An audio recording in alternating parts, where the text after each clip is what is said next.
everyone, my name's Rebecca and I'm from City Libraries, and today we're going to be making a periscope. Now you might be wondering what a periscope is. This is one I've made previously, but you normally find periscopes in submarines, the little eyepiece that pops out the top that people can look around at objects they can't see. So it's a tube attached to mirrors, and the mirrors are placed at 45-degree angles to allow people to see around corners and over objects. It was invented in 1954 by Hippolyte Murray-Davy, but it was first used in 1902 in a submarine by Simon Lake. All right, let's get started. So before we go ahead, I'm going to run through the things that you're going to need. You're going to need a template. Now you can use our template, or you can find a template online and draw it out yourself. You're going to need some reflective material, so you could use mirrors, little mosaic mirrors. We've got some reflective film here. You could use some acrylic mirrors. There's lots of different options out there. You could also make a mirror with some recycled cardboard and a piece of see-through film that you might find in a biscuit box to actually sit on top of each other and make a mirror like that. So that's an option as well. You'll need some scissors. You might need a ruler.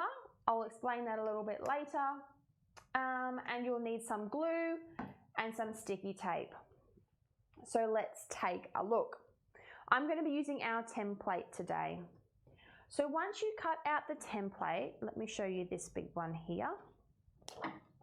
You need to cut out along the solid black lines, and all of our dotted lines are going to be fold lines. So once you've cut it out, you need to fold across the dotted lines.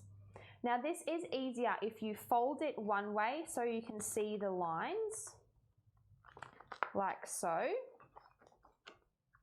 But in actual fact, with this particular template, and your template may be different if you're creating one of your own at home, we need to fold it inside out effectively. So it ends up with all the lines in the middle, like my friend here.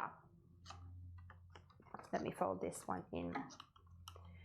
So once you've folded across all of the dotted lines, you then need to stick them together. There are a couple of options to stick. We can use sticky tape, which I do suggest because you don't have to wait for it to dry. But before you start sticking things together, if you want to design on the back of your periscope or on the sides of your periscope, it's easier to do it while your page is flat before you fold it all together. But ultimately, it doesn't matter. With your ruler, you may choose to make nice sharp creases in your card by pressing the ruler like this and running it down the side. So your creases are nice and sharp and your periscope sits nice and square. It is up to you. You don't need to use one, but it's an option out there as well. So we need to stick this one together. So as you can see, you've got this little flap here that you could run a bead of glue down, but we're just going to sticky tape this one today because it's a little bit easier.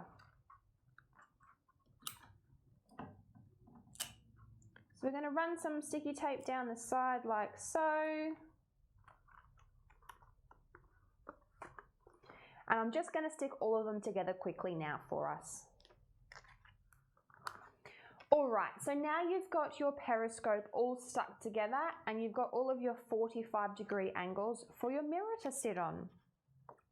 Now I have already pre-measured my reflective mirror to go in, and all I simply need to do is chop it in half before I stick it on.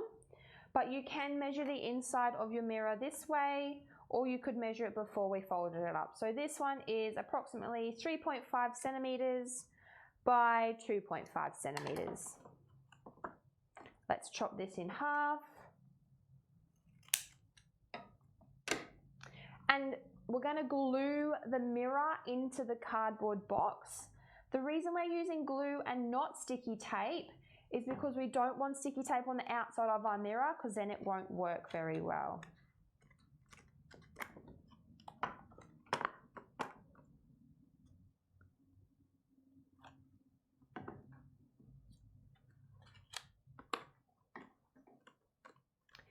And there is our periscope. So what you'll do is you'll look down in the bottom mirror and you should be able to see what is looking up from the front and reflecting onto the mirror in the top.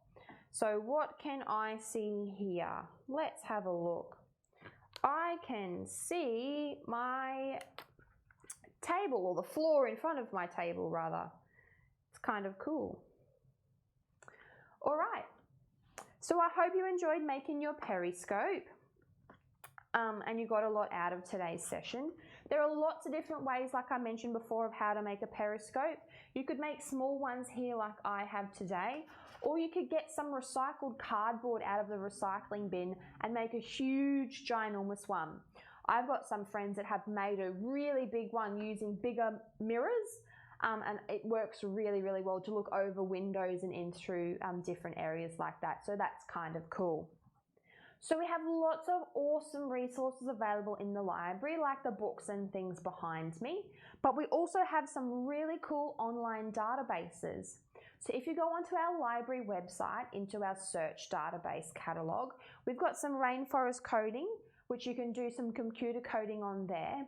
And we also have a database called Busy Things, which has 115 activities for you to do at home, which is kind of cool and will keep you super busy.